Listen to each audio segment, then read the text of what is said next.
Hello everyone, welcome on my channel study classes. आप सभी का मेरे चैनल पर स्वागत है। तो फ्रेंड्स, आज हम लोग सीडीपी के कुछ क्वेश्चंस की प्रैक्टिस करेंगे जो आपके सीटेट एग्ज़ाम या आप किसी भी टीचिंग एग्ज़ाम की तैयारी कर रहे हैं तो उसके लिए ये काफ़ी इंपॉर्टेंट है, जो पेपर 1 और पेपर 2 दोनों के लिए हेल्पफुल होंगी। तो आइए अब हम क्लास को स्टार्ट करते हैं। क्वेश्चन नंबर 1, राष्ट्रीय पाठ्यचर्या की रूपरेखा 2005 के पाठ्यचर्या निर्माण के निर्देश सिद्धांतों के बारे में निम्नलिखित में से कौन सा कथन सत्य है। आइए अब हम इनके ऑप्शन को देखते हैं। परीक्षा को अपेक्षाकृत अधिक लचीला बनाना और कक्षा की गतिविधियों से जोड़ना। यह सुनिश्चित करना कि पढ़ाई रटंत प्रणाली पर आधारित ना हो बल्कि समझ पर आधारित हो। पाठ्यचर्या का विकास इस प्रकार हो कि बालकों को सर्वांगीण विकास के अवसर उपलब्ध करवाए या उपरोक्त सभी। तो इस क्वेश्चन का जो करेक्ट आंसर होगा वो होगा ऑप्शन नंबर 4, उपरोक्त सभी। कि परीक्षा को अपेक्षाकृत लचीला बनाना है और कक्षा की गतिविधियों से जोड़ते हुए करना है, यानी कि परीक्षा की जो है वो अधिक लचीला होना चाहिए, यानी कि वो ज़्यादा कठोर नहीं होना चाहिए। परीक्षा में जो क्वेश्चंस हैं उसका जो पैटर्न है वो ज़्यादा इतना भी यानी कि कठिन प्रश्न नहीं होने चाहिए।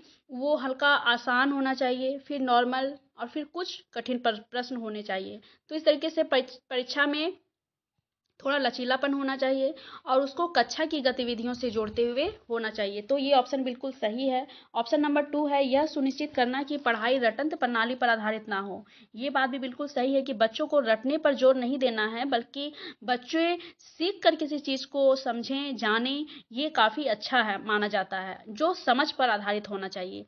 तो ये ऑप्शन भी सही है। ऑप्शन नंबर 3 है, पाठ्यचर्या का विकास इस प्रकार हो कि वह बालकों का सर्वांगीण विकास का अवसर उपलब्ध कराए।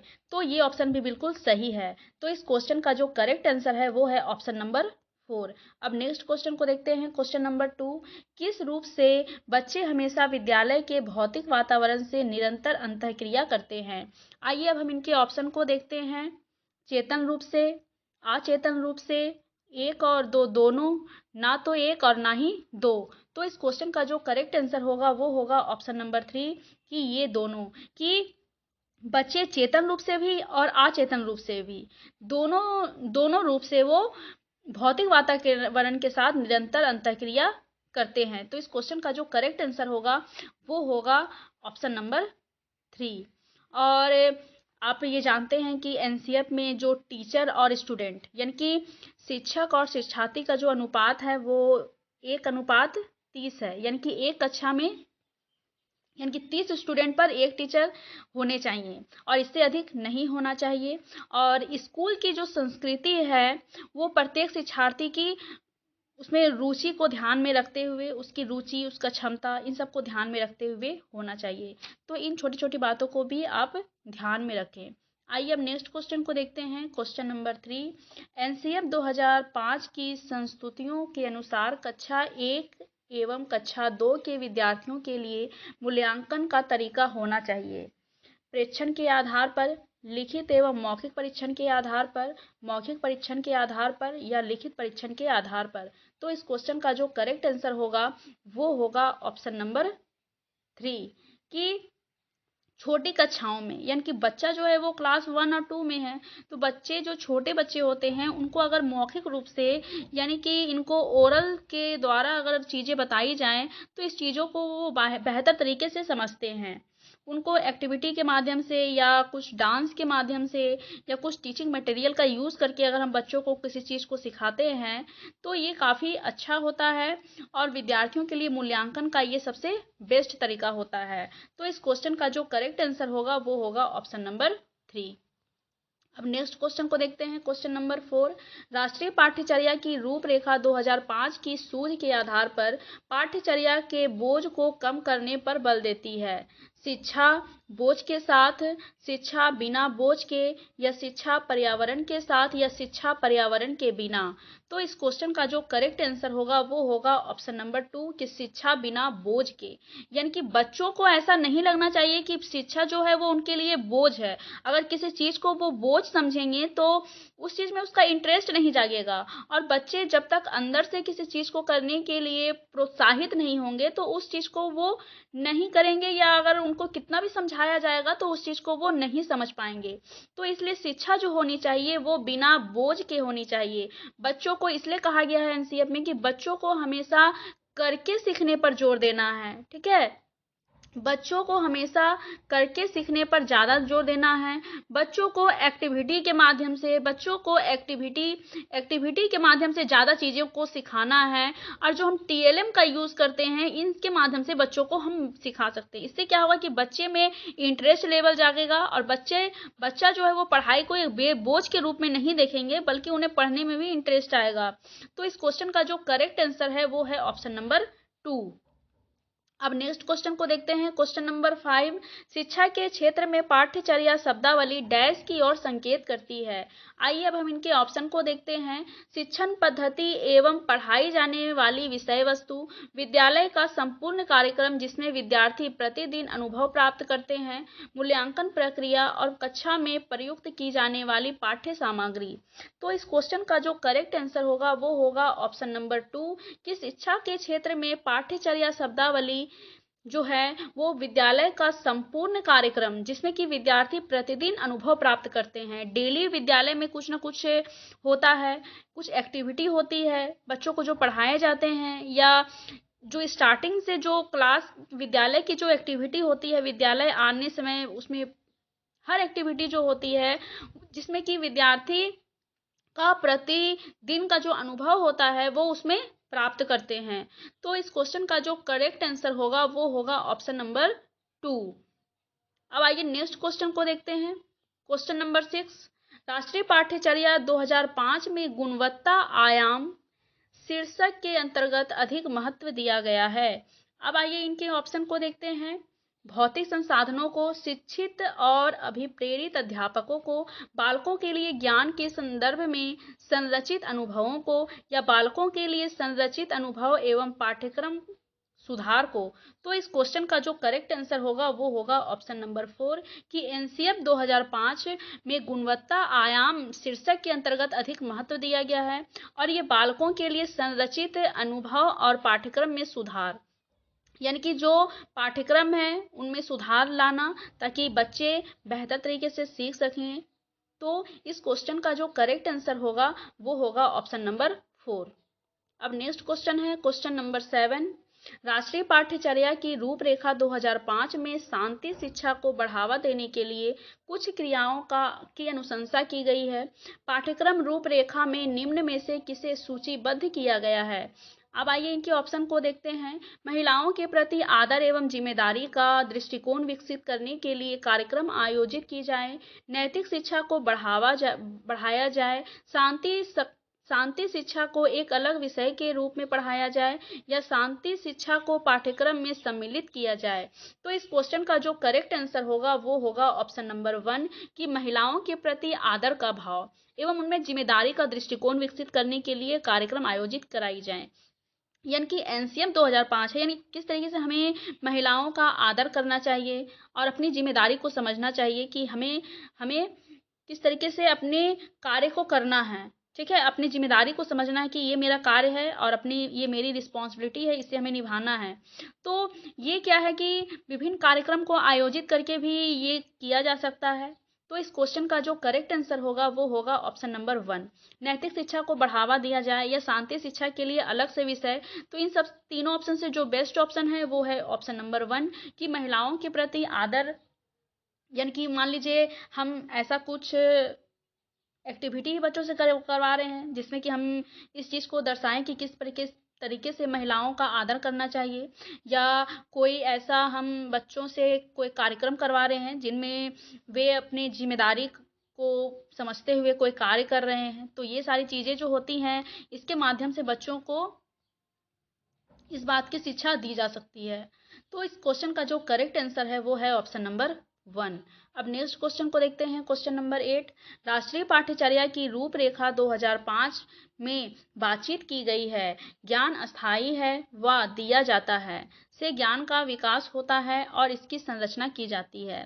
शैक्षिक केंद्र से विषय केंद्र होने पर विद्यार्थी केंद्रित से अध्यापक केंद्रित की ओर या उपरोक्त में से कोई नहीं। तो इस क्वेश्चन का जो करेक्ट आंसर होगा वो होगा ऑप्शन नंबर 1 कि ज्ञान अस्थाई है, वह दिया जाता है, से ज्ञान का विकास होता है और इसकी संरचना की जाती है कि बच्चों को ऐसा ज्ञान देना है जो अस्थाई हो। अगर बच्चों को चीज़ों से जोड़ कर पढ़ाया जाए, अगर बच्चों को डेली लाइफ से यानी कि उनके दैनिक जीवन से जोड़ते हुए बच्चों को अगर पढ़ाया जाता है तो ये ज्ञान जो होता है वो अस्थाई होता है। और जिस चीज़ को बच्चे समझ कर पढ़ते हैं, जानते हैं, तो वो ज्ञान अस्थाई होता है, उसे बच्चे कभी भूलते नहीं हैं। तो इस तरीके से बच्चों को जो ज्ञान देना चाहिए वो अस्थाई होना चाहिए और ज्ञान का विकास इससे होगा और इसकी संरचना की जा सकती है। तो इस क्वेश्चन का जो करेक्ट आंसर है वो है ऑप्शन नंबर 1। शैक्षिक केंद्र से विषय केंद्र होना, तो ये भी सही नहीं है। विद्यार्थी केंद्रित से अध्यापक केंद्रित की ओर, ये भी सही नहीं है। जबकि बच्चों को जो शिक्षा प्रोवाइड की जानी है वो हमेशा चाइल्ड सेंटर्ड होना चाहिए, ना कि अध्यापक केंद्रित। तो इस क्वेश्चन का जो करेक्ट आंसर है वो है ऑप्शन नंबर 1। अब नेक्स्ट क्वेश्चन है क्वेश्चन नंबर 9। राष्ट्रीय पाठ्यचर्या की रूपरेखा 2005 के अंतर्गत परीक्षा सुधारों में निम्न में से किस सुधार को सुझाया गया है? खुली पुस्तक परीक्षा, सतत या निरंतर एवं व्यापक मूल्यांकन, सामूहिक कार्य मूल्यांकन या उपरोक्त सभी।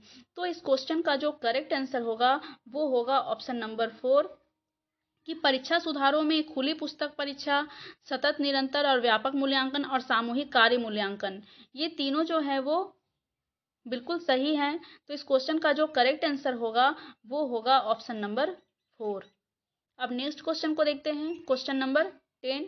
NCTE इसका पूर्ण रूप यानी इसका फुल फॉर्म बताना है। National council of technical education या national curriculum for technical education या national council of teacher education या national curriculum for teacher education. तो इस क्वेश्चन का जो करेक्ट आंसर होगा वो होगा ऑप्शन नंबर 3 कि NCTE का फुल फॉर्म क्या होता है? तो national council of teacher education, ये इसका फुल फॉर्म होता है। और इसकी स्थापना कब हुई? तो इसकी स्थापना जो है वो 17 अगस्त इसकी स्थापना 17 अगस्त 1995 को इसकी स्थापना हुई थी। और ये सरकार की एक वैधानिक संस्था है जिसका उद्देश्य क्या है कि संपूर्ण देश में अध्यापक शिक्षा प्रणाली को सुचारू रूप से चलाना, ये इसका मुख्य उद्देश्य है। तो इन बातों को भी आप ध्यान में रखें, खासकर इसका फुल फॉर्म और इसकी स्थापना कब हुई। आइए अब नेक्स्ट क्वेश्चन को देखते हैं क्वेश्चन नंबर 11। इनमें से कौन पाठ्यचर्या NCF 2005 का मार्गदर्शी सिद्धांत नहीं है? इस क्वेश्चन में नहीं पूछा गया है। आइए अब हम इनके ऑप्शन को देखते हैं। ज्ञान को स्कूल के बाहरी जीवन से जोड़ना, ऑप्शन नंबर 2 है पढ़ाई को रटंत प्रणाली से मुक्त करना, ऑप्शन नंबर 3 है अंग्रेजी भाषा में शिक्षा देना, ऑप्शन नंबर 4 है बच्चों को चहुमुखी विकास के अवसर उपलब्ध कराना। तो इस क्वेश्चन का जो करेक्ट आंसर होगा वो होगा ऑप्शन नंबर 3 कि अंग्रेजी भाषा में ही शिक्षा देना। तो ये सही नहीं है, बल्कि इसमें ये कहा गया है कि बच्चों की यानी कि अभिव्यक्ति के लिए उनको मातृभाषा यानी कि अधिगम की जो प्रक्रिया के उपयोग में उनकी मातृभाषा का भी प्रयोग करना चाहिए। ऐसा नहीं है कि बच्चों को सिर्फ अंग्रेजी भाषा में ही शिक्षा दी जाए। तो ये ऑप्शन जो है वो गलत है और जो गलत है वही सही है, क्योंकि इस क्वेश्चन में नहीं पूछा गया है। ज्ञान को स्कूल के बाहरी जीवन से जोड़ना, तो ये ऑप्शन भी सही है कि बालक का जो ज्ञान है उसको स्कूल के बाहरी जीवन से जोड़ते हुए पढ़ाना। और पढ़ाई को रटंत प्रणाली से मुक्त करना, ये भी सही है कि बच्चों को रटने से ज़्यादा समझ कर सीख कर चीज़ों को समझने पर ज़्यादा जोर देना चाहिए। और बच्चों को चहुमुखी विकास के अवसर देना, तो ये भी बिल्कुल सही है कि बच्चों को विभिन्न तरीके से उनका डेवलप हो सके इन बात पर, इसके लिए भी उनको अवसर प्रदान करना। तो इस क्वेश्चन का करेक्ट आंसर होगा ऑप्शन नंबर 3। अब नेक्स्ट क्वेश्चन है क्वेश्चन नंबर 12। NCF 2005 के अनुसार गलतियां इस कारण महत्वपूर्ण होती हैं। आइए अब हम इनके ऑप्शन को देखते हैं। यह विद्यार्थियों को उत्तीर्ण और अनुत्तीर्ण समूह में वर्गीकृत करने के लिए एक महत्वपूर्ण उपकरण है।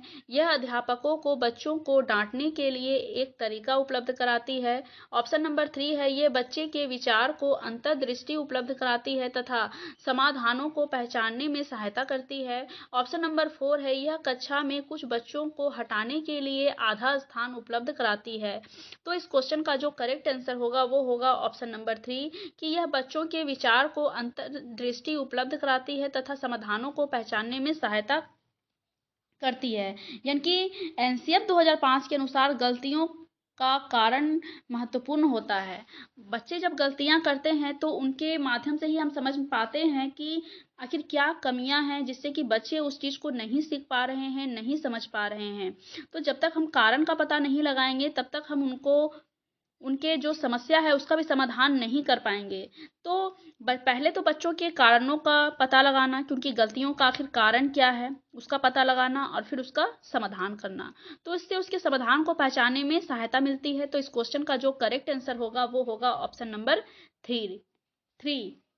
अन्य ऑप्शन को भी समझते हैं। यह विद्यार्थियों को उत्तीर्ण और अनुत्तीर्ण समूह में वर्गीकृत, यानी कि कौन बच्चा फेल है कौन बच्चा पास है, उसको बांटने के लिए, यानी कि उनको वर्गीकृत करना, अलग थलग करना, ये भी सही नहीं है। बच्चों को किसी भी तरह से अलग थलग नहीं करना है, या ऐसा नहीं करना है कि वो बच्चा तेज है तो उसको ज़्यादा ज़्यादा हम उस पर ध्यान दे रहे हैं विशेष रूप से, लेकिन जो बच्चा अगर कमज़ोर है उस पर बिल्कुल भी ध्यान नहीं कर रहे हैं, उसको नेगलेक्ट कर रहे हैं। तो ऐसा बिल्कुल भी नहीं करना है, बल्कि सबको समावेशी शिक्षा से जोड़ते हुए सबको पढ़ाना है, ना ही कोई कम और ना ही किसी को ज़्यादा के रूप में आंकना है। यह अध्यापक को बच्चों को डांटने के लिए एक तरीका उपलब्ध कराती है। बच्चों को तो डांटना बिल्कुल भी नहीं है। बच्चों को किसी भी तरह का कोई भी उनको पनिशमेंट नहीं देना है।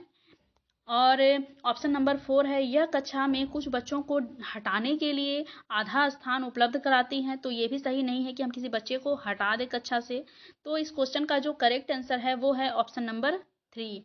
अब नेक्स्ट क्वेश्चन को देखते हैं। क्वेश्चन नंबर 13, पाठ्यचर्या ऐसी हो जो पाठ्य पुस्तक के ज्ञान को पुनः प्रस्तुत करने के स्थान पर बच्चों को अपनी आवाज़ें पाने, कार्य करने के लिए अपनी जिज्ञासा का पोषण करने, प्रश्न पूछने और जांच पड़ताल करने तथा अपने अनुभवों को बांटने तथा विद्यालय के ज्ञान के साथ जोड़ने में सक्षम बनाए। राष्ट्रीय पाठ्यचर्या की रूपरेखा 2005। इस पृष्ठभूमि में एक शिक्षक की प्राथमिक भूमिका क्या होनी चाहिए? आइए अब हम इनके ऑप्शन को देखते हैं। बच्चों को उनकी अपनी समझ और अपने ज्ञान को साझा करने का पर्याप्त अवसर देना, बच्चों के अनुभवों को निरस्त कर पाठ्य पुस्तक पर ध्यान देने पर केंद्रित करना, पाठ्य पुस्तक के अध्यायों को क्रमवार पूरा करना, या यह सुनिश्चित करना कि शिक्षिका अच्छे प्रश्न पूछे और शिक्षार्थी अपनी उत्तर पुस्तिका में उत्तर लिखें। तो इस क्वेश्चन का जो करेक्ट आंसर है वो है ऑप्शन नंबर 1, कि बच्चों को उनकी समझ और उनके ज्ञान को साझा करने का पर्याप्त अवसर देना, बच्चों को बोलने का अवसर देना ताकि वो अपनी बात को कह सकें। ऐसा नहीं करना है कि टीचर क्लास में गए और बच्चे लोग डर से एकदम चुपचाप से बैठे हुए हैं कि अब तो टीचर आ गए हैं, अगर हम कुछ बोलेंगे तो हमारी पिटाई हो जाएगी। तो ऐसा बिल्कुल भी नहीं करना है, बल्कि बच्चों को ऐसा वातावरण प्रोवाइड कराना है कि वो अपनी बातों को बेहतर तरीके से कह सके। अगर कुछ चीज़ उनको समझ में नहीं आ रही है तो वो कह सके कि हमें ये चीज़ समझ में नहीं आ रही है, और टीचर का भी ये दायित्व होता है कि वो उस चीज़ को उसे दोबारा समझाए, ताकि बच्चा जो है वो अच्छे से उस चीज़ को समझे, जाने, और बच्चा अपना ज्ञान को वो जो है उसको और भी विकसित कर सके। बच्चे अगर अपने बात को कहते हैं तो ये जानने का अवसर मिलता है कि आखिर उनकी जिज्ञासा क्या है। अगर उनके मन में बहुत सारी जिज्ञासा होती हैं और हम जब उनको नहीं बताते हैं कि आखिर अगर इस बात का आखिर सॉल्यूशन क्या होगा, तो उनकी क्या है, जिज्ञासा शांत नहीं हो पाती है। तो बच्चों को हमेशा जिज्ञासु बनाना है ताकि वो हमेशा सवाल पूछते रहें, जिससे क्या होगा कि पर्याप्त उनको सीखने का अवसर मिलता है। तो इसमें ऑप्शन नंबर 1 जो है वो बिल्कुल करेक्ट है। बच्चों के अनुभवों को निरस्त कर पाठ्य पुस्तकों पर ध्यान, ऐसा नहीं है कि बच्चों के अनुभव को निरस्त करना है, ये ऑप्शन बिल्कुल गलत है कि बच्चों का जो अनुभव है उसको महत्व देना है। ठीक है, बच्चों का जो पूर्व ज्ञान है उसको नए ज्ञान से जोड़ना है, ना कि उसको निरस्त करना है। ऑप्शन नंबर 3 है कि पाठ्य पुस्तक के अध्यायों को क्रमवार पूछना। तो ये भी सही नहीं है कि सिर्फ क्रमवार हम पाठ्य पुस्तक के अध्यायों को पूछते गए, भले ही बच्चा समझे या ना समझे, इससे हमको कोई मतलब नहीं। तो ये ऑप्शन भी सही नहीं है। यह सुनिश्चित करना कि शिक्षिका अच्छे प्रश्न पूछे और शिक्षार्थी अपनी उत्तर पुस्तिका में उत्तर लिखें। तो सिर्फ प्रश्न पूछना और उत्तर लिख देना ही एक कक्षा का क्या कहें, एक उद्देश्य नहीं होता है, बल्कि कक्षा का उद्देश्य तो ये होता है कि बच्चे जिस चीज़ को समझाया जा रहा है उसको वो समझें, अपने ज्ञान को वो अपने ज्ञान को वो सामने रखें कि आखिर क्या चीज़ है जो उनको समझ में आ रही है, या अपने उनका क्या उसका किसी चीज़ पर अगर उनका कुछ पॉइंट ऑफ व्यू है तो उसको रखें। तो इससे क्या होता है कि क्लास जो होती है वो काफ़ी एक्टिव होती है, बच्चे भी इसमें एक्टिव रहते हैं और ये क्लास काफ़ी अच्छा माना जाता है। तो इस क्वेश्चन का जो करेक्ट आंसर होगा वो होगा ऑप्शन नंबर 1। अब नेक्स्ट क्वेश्चन है क्वेश्चन नंबर 14। शिक्षक की सबसे मुख्य जिम्मेदारी क्या होती है? आइए अब हम इनके ऑप्शन को देखते हैं। कठोर अनुशासन बनाए रखना, विद्यार्थियों को विभिन्न अधिगम शैलियों के अनुसार सीखने के मौके उपलब्ध कराना, या पाठ्य योजना तैयार करना और उसके अनुसार पढ़ाना, यथासंभव क्रियाकलापों का आयोजन करना। तो इस क्वेश्चन का जो करेक्ट आंसर होगा वो होगा ऑप्शन नंबर 2 कि शिक्षक की सबसे मुख्य जिम्मेदारी होती है कि बच्चों के विभिन्न अधिगम शैलियों के अनुसार उन्हें सीखने का मौका दे। बच्चों को हमेशा सीखने का मौका देना चाहिए, क्योंकि बच्चे को जितना अधिक अगर सीखने का मौका दिया जाएगा तो उस चीज़ को वो और भी बेहतर तरीके से सीखेंगे। तो इसलिए हमेशा कुछ ऐसी एक्टिविटी या ऐसे तरीके से बच्चों को पढ़ाया जाना चाहिए जिसमें कि बच्चा एक्टिव हो, ना कि बच्चा पैसिव हो। टीचर एक्टिव हो और बच्चा पैसिव हो तो ऐसी कक्षा को अच्छा नहीं माना जाता है, बल्कि इसमें बच्चा एक्टिव हो उस वैसी कक्षा को काफ़ी अच्छा माना जाता है। तो विद्यार्थी को यानी कि विभिन्न शैलियों से, विभिन्न अधिगम शैली मतलब विभिन्न प्रकार के टीचिंग मेथड्स का यूज करके उनको सीखने का मौका उपलब्ध कराना, ये एक टीचर की मुख्य जिम्मेदारी होती है। तो इस क्वेश्चन का जो करेक्ट आंसर होगा वो होगा ऑप्शन नंबर 2। कठोर अनुशासन बनाना, ये सही नहीं है कि हम कठोर अनुशासन बनाएंगे कि बच्चा डर से अपना कुछ बात ही ना कह पाए, उसे समझ में आया नहीं आया, वो क्या कहना चाहता है उसकी बात ही ना सुनना, तो ये भी सही नहीं है। पाठ योजना तैयार करना और उसके अनुसार पढ़ाना, सिर्फ पाठ योजना तैयार कर देना और उसके अनुसार ही पढ़ाना यही टीचर की जिम्मेदारी नहीं होती है, बल्कि इसके अलावा भी अन्य बहुत सारी जिम्मेदारी जो होती है वो टीचर की होती है। यथासंभव क्रियाकलापों का आयोजन करना, सिर्फ क्रियाकलाप का आयोजन कर देना ही बेहतर नहीं होता है, बल्कि बच्चे किस तरीके से चीज़ों को सीखते हैं इस पर भी विशेष रूप से ध्यान देना एक टीचर का दायित्व होता है। तो इस क्वेश्चन का जो करेक्ट आंसर होगा वो होगा ऑप्शन नंबर 2। अब नेक्स्ट क्वेश्चन को देखते हैं क्वेश्चन नंबर 15।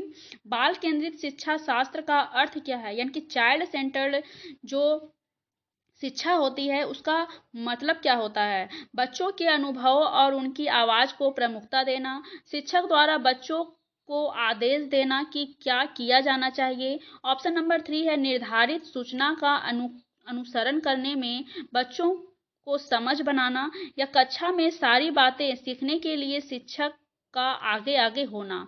तो इस क्वेश्चन का जो करेक्ट आंसर होगा वो होगा ऑप्शन नंबर 1 कि बच्चों के अनुभव को उनकी आवाज़ को प्रमुखता देना।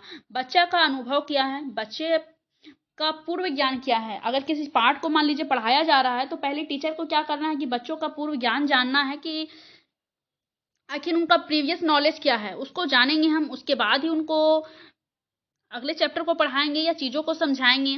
तो बच्चों का जो अनुभव है उसको प्राथमिकता देना है। ऐसा नहीं है कि बच्चे अगर कुछ जान रहे हैं, वो कुछ कहना चाहते हैं तो उनका बात ही नहीं सुनना और टीचर अपने पढ़ाने के धुन में रहें। तो ये बात बिल्कुल गलत है बच्चे की, बल्कि बच्चा का क्या अनुभव है ना, उसको प्राथमिकता देना है और बच्चे को कहने का जितना अधिक हो सके अवसर देना है। तो इस क्वेश्चन का जो करेक्ट आंसर होगा वो होगा ऑप्शन नंबर 1। आइए अब नेक्स्ट ऑप्शन को देखते हैं। शिक्षक द्वारा बच्चों को आदेश देना कि क्या किया जाना चाहिए। सिर्फ शिक्षक बच्चों को आदेश दे दें कि आप ये काम करिए तो ये भी सही नहीं है। टीचर बच्चे को आदेश दे दिए और बच्चा क्या है कि अपने काम में लग गए। इसमें टीचर क्या है, टीचर इसमें कुछ भी नहीं कर पा रहे हैं। जबकि अगर बच्चा कोई एक्टिविटी कर रहा है तो टीचर को उसको थोड़ा थोड़ा उसको हेल्प करना चाहिए, उनको मार्ग दिखाना चाहिए कि इन चीज़ों को ऐसे करें वैसे करें, या फिर निर्धारित सूचना का अनुसरण करने में बच्चों को सक्षम बनाना, या सिर्फ निर्धारित सूचना का ही बच्चे अनुसरण करें, ये भी सही नहीं है। कक्षा में सारी बातें सीखने के लिए शिक्षक के का आगे आगे होना, ऐसा भी सही नहीं है कि बच्चा सारी बात सीखने के लिए वो शिक्षक के आगे आगे जाए, बल्कि इसमें जो मोस्ट इम्पोर्टेंट है वो है बच्चों की अनुभवों को और उनकी आवाज़ को प्राथमिकता देना। तो इस क्वेश्चन का जो करेक्ट आंसर होगा वो होगा ऑप्शन नंबर 1। तो फ्रेंड्स आज हमने टोटल 15 क्वेश्चन किए हैं और आउट ऑफ 15 आपके कितने क्वेश्चंस के आंसर सही हुए हैं ये आप ज़रूर बताएं। और अगर आपको मेरी वीडियो अच्छी लगती है तो मेरी वीडियो को आप लाइक करें, एंड अगर आप मेरे चैनल पर नए हैं तो मेरे चैनल को सब्सक्राइब करें। ऐसे ही वीडियो आपको आगे भी देखने को मिलती रहेंगी। आज के लिए बस इतना ही। Thank you.